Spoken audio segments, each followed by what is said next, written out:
Goma and konnichiwa. Plus, Fort, U.S.A. Will here it's the POLIT'AI CHI doing a brief intro so you know the video highlights coming up.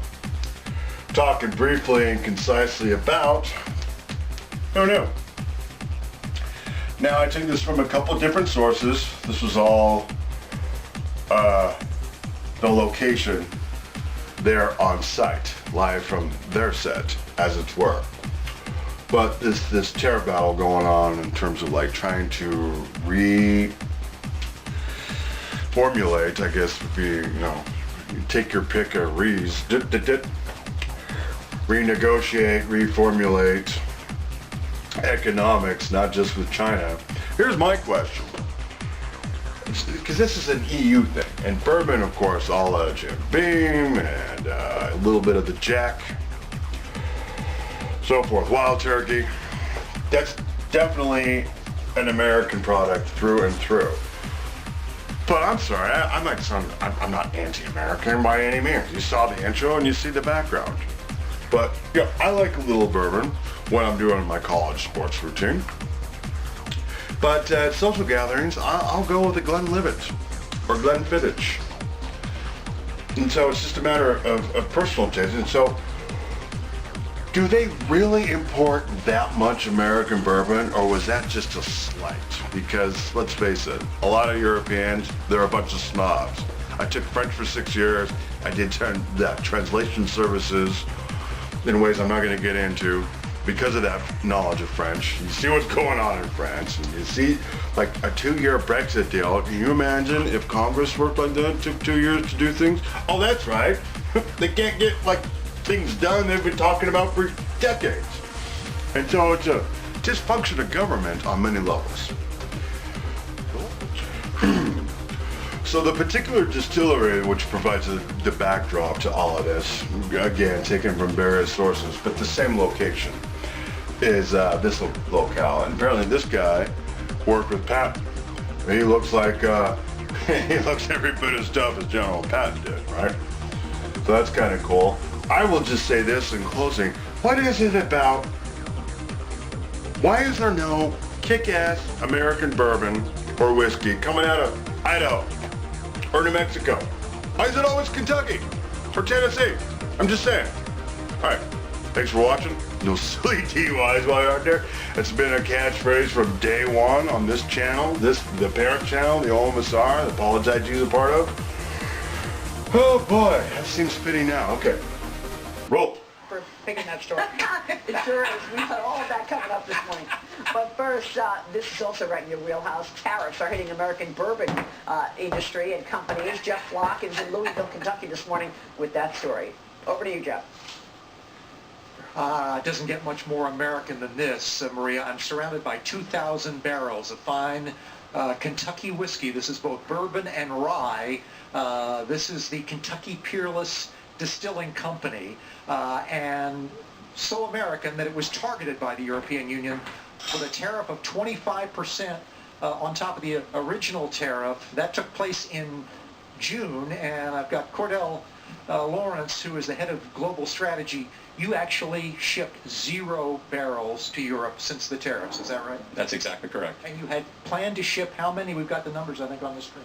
About 2,500 cases total, so in the few 100, 100 to 200 barrels total, about 2,500 cases. So imagine that being about, 33% of our potential growth in a year. Killed. Yes, Killed. Yeah, as a result of that. I want to show you the distillery quickly, Maria. As I tell you, the big players on this, maybe spins around and you see the barrels. The big players on this, like Brown-Forman and the others, they were able to get product in before the tariffs took effect, but the smaller distillers couldn't. We'll be here all day showing you the impact of tariffs in America. Well, that's interesting because the larger companies might be able to handle it a lot better than the smaller companies, Jeff. Exactly, and this is a family-owned business, a fascinating story we'll tell during the day today, and they're getting killed right now. All right, Jeff, thanks so much. Jeff Flock on the tariff impact on bourbon. You called this months ago, a year ago actually, on bourbon. You mentioned bourbon and all of the other companies getting impacted by these tariffs, Dana. Right, these other countries targeted, quite frankly, regions that voted for President Trump. So it's not just financial, it's political on behalf of what's going on. I will say this, though. Give the gift of bourbon this holiday season. Americans should go out. When you make an eggnog, put extra bourbon in. Everybody gets a bottle. That's how you help these small bourbon makers. And buy small craft bourbon. Don't buy the big guys. So there you go. That's how you help them. Bourbon, yeah, it is an American industry, and tariffs are hurting. What do you think? Who do you think we send to a distillery when this kind of thing is going? Yeah, there he is, Flock himself. All right, Jeff, you're at a distillery in Kentucky. Give me your story. Okay, this is the Kentucky Peerless. Go ahead, Nick. Go ahead. This is the Kentucky Peerless Distilling Company. This is. Well, it's a great story of a small business. This was a distillery that operated before Prohibition, went out of business. That is Kentucky. Look at that. I got a glass. You got a glass. All right. Okay. Well, there you go. This is Kentucky rye whiskey. Huge grower overseas. What do you think the Europeans target when they want to put a tariff and punish the president? Don't pour that all out, by the way. We don't want to waste that. I'm gumming up their operation. What do you think the Europeans tariff? Something that is quintessentially American. And so that's what they've done, a 25% tariff. I've got Cordell, you are the strategy guy for this company. You are going to sell how many cases overseas? 2,500 six-pack cases. In the European. That's correct. And how many have you sold? 0. Because? The tariff. Simple as that. Do you, I mean, this is the president says he needs to do this, and this is, of course, a retaliatory tariff on the part of the Europeans. What do you say to him?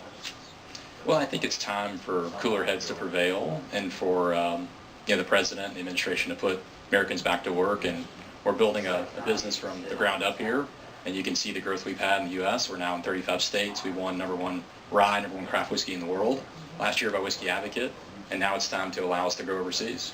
I want to do this. Well, number one, I want to show you one more thing. That's the still, by the way. That's where this all came out of. This is a craft distillery, not big marketing. You know, the big marketers actually got some product overseas before the tariffs hit. So actually, exports to Europe are now up a little bit, first 6 months of the year, and then lower. As I said, that still, I don't know if your ancestors back in the old country, Stuart, may have operated a still like that. I think it's possible. In 1 hour's time, I want to ask the man who owns this distillery, a 4th-generation distiller, if he supports the president on this. His name is Corky Taylor. His father was the chief of staff for General Patton.